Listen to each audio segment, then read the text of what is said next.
గ్రామం పెద్దప్పుడు పెసరు పెద్దలు మా మామ హార్వెస్టర్ కొన్నాడు 4 వీల్ బండి 35 లక్షలు పెట్టి.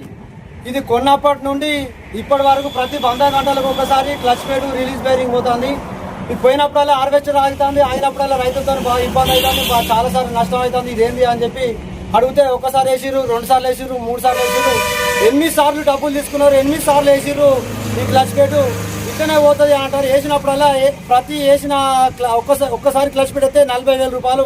ఇట్లా 8 సార్లు 40,000 పెట్టి 8 సార్లు వేయించినాం. ఇక వశం కాలేదు మాకు.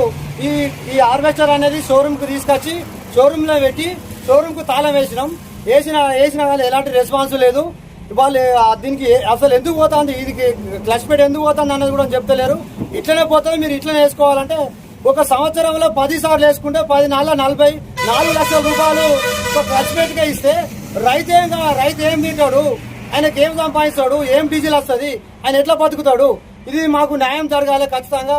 ఈ దగ్గర ఈ జాండియర్ షోరూమ్ అట్లా శేఖరు వెంకటసాయి మీద చర్య తీసుకొని